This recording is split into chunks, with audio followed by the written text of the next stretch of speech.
Hello everyone, and welcome back. I will be covering the middle episodes of Season 2, leaving the last two episodes for the finale video. Remember to like and subscribe like always, and let's begin. I am not gay! I am straight! I like women only, not men! I am not gay! There's nothing wrong with being gay, but I'm not!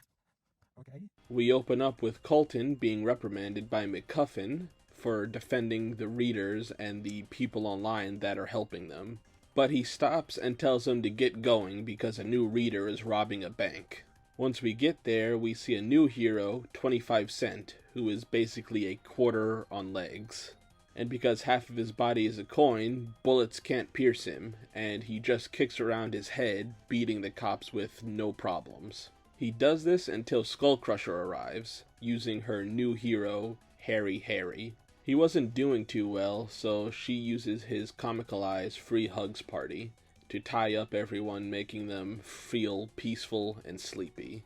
The police wake up, apprehending the bank robber with Skullcrusher gone, leaving behind the Council of Comics logo. Back at their new base, being Papa Princess's house, which we get a bit of a funny scene between him and his daughter. The group itself is still wanting to create a nerd utopia and get revenge for Durko. We come back to Mike and Nick at Lucy's house with Mike bringing her flowers. And to help Mike try to put the moves on Lucy, Nick says to practice on him until Lucy opens the door, seeing what they are doing.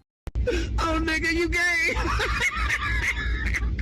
They come in with Mike having another cringy dream about Lucy's father. But she leaves them in her room for a sec and comes back to Mike and Nick wrestling on her bed. I'm gay! She takes out the stuff that Scott left her, hoping something he had will give them a clue to where he is. They call the other heroes out so they can help, with not finding much until Mike mentions some coupons from Dizzy Donuts, which makes the other heroes talk about how they have Dizzy Donuts in their comics as well. So seeing this as a lead, they start to get ready to go until Nick says that the place was shut down years ago. We cut to a woman named Amelie, who is getting coffee, and we track her for a long period of time while Mr. Question talks about how he has uncovered some information about an organization that has been collecting people with the ability to use comics even before the heroes started to appear. But he says he can't say anything else since he has to investigate further. With Amelie finally getting to her destination, giving the coffee to Bobby, while Durko seems to be getting his imagination expanded by Professor Z ending the episode. So we got a few new characters this episode. First, I will go to 25 Cent, who is voiced by Mark Thompson again. Character design wise, he is very simple. But I do like all of the coin and money puns he says, along with all of his moves obviously being stuff people do with coins. Next is Harry, being voiced by Gianni Matragrano again, who is a hippie stereotype with his powers of long hair manipulation and his ultimate softly and peacefully overpowering his opponent. Aisha, Papa Princess's daughter, is voiced by Sarah Rahman again. And like I said, I like the small scene we got from her. And we find out that Papa Princess is a single dad. And finally, Amelie, being voiced by Erica Schrodinger again, who seems right now just to be someone who works under Bobby. Getting into the events of this episode, the Council of Comics are still around as their own faction, trying to collect as many comics as they can. Our heroes are still trying to find out where Scott is, but seemingly have a dead-end lead.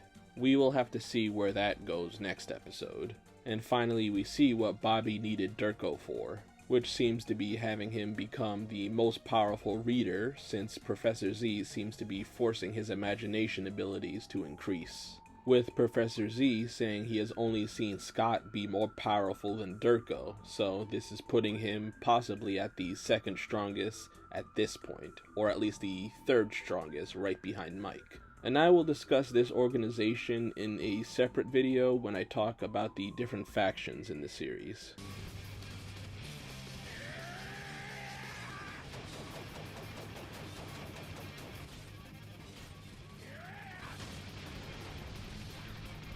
Mike and the team are still looking for clues, but come up empty. Then they hastily hide their comics because Tara comes in, complaining that none of the news stations want to take her interview with the hero team. But Nick suggests to her to just upload it on the internet. Nick gets notified by another user on their page that they need help, so he brings everyone over to their house. And it turns out the person that called them was Mrs. Cubbinson. She reveals that she is a reader and that she has Mr. Justice. Papa Princess, seeing her summon him, springs his attack, summoning a new hero, KO. She easily deals with Hummingbird Man and Crying Man, only leaving Mr. Justice left. She keeps hitting him, but he doesn't get knocked out, with Mrs. Cubbinson revealing that his ability is to basically take whatever you throw at him. She goes in for her final attack when Lucy summons Locust to finish her off, winning the battle. Papa Princess escapes while Mrs. Cubbinson gives Mike Mr. Justice since she is moving soon. And she tells them that Dizzy Donuts was replaced with a pub after it closed, but it still has the same owner. Alright, so KO is voiced by Jenny Yokobori again. She seems to be a pretty powerful hero, being able to handle Crying Man and Hummingbird Man pretty easily, along with her seemingly getting more powerful as her timer runs out. And we get to see a new ability from Hummingbird Man being Coin Glove, which seems to just up his attack, smacking people with coins on his hands, along with Mr. Justice's ability to never go down because he forever stands for justice. Not a whole bunch happens in this episode, just the public being able to see Mike and Lucy's interview and the team gaining Mr. Justice. I do have to get on Papa Princess since he was an idiot this episode. Why would he take a 3v1 against the people who beat their whole team last time? Even Skullcrusher knew it was a bad choice since she told him to wait until she at least got there. But that's really it for this episode. Let's get on to the next one. I am the Dragon Warrior. Get it? See the giant dragon? Get ready to feel the thunder! More people are coming to their side at school, with them shipping Mike and Lucy together. Hot Button 81 and King Blockbuster are on the hunt for comics when they come across Timo and Krista.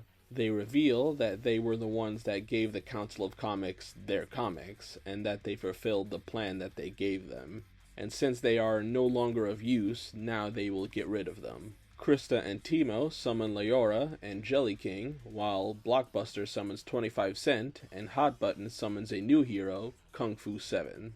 25 Cent, once again, is proving to be a tank with their moves doing nothing to him, along with Kung Fu 7 being able to handle Leora with his martial arts. While they're fighting, we go over to Mike's team arriving at the pub.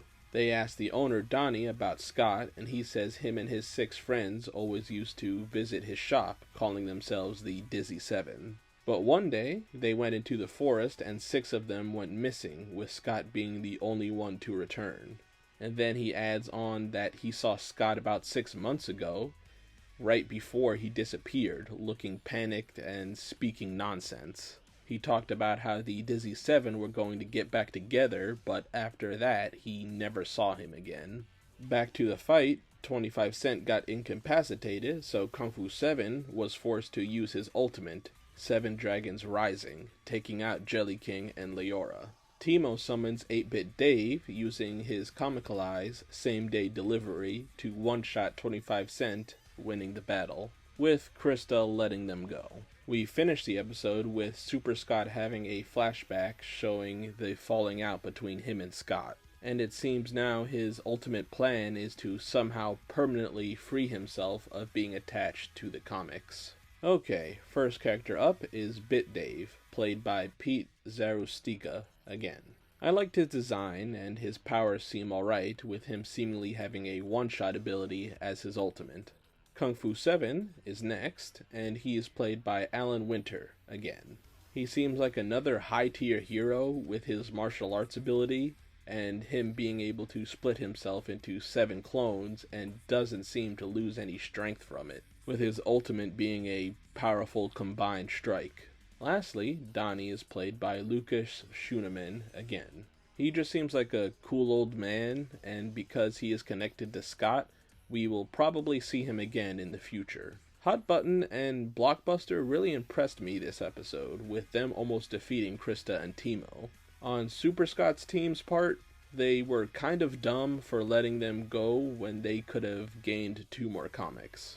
The mystery also deepens with Mike's team finding out more and more about the strange goings-ons of Scott's life, which I hope we find out more in the Season 2 finale.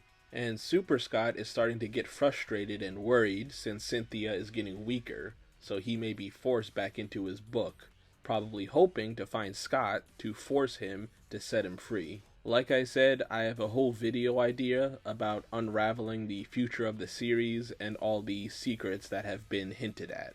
Alright, I am finally done with the video, so make sure if you haven't, go check out the playlist for the series.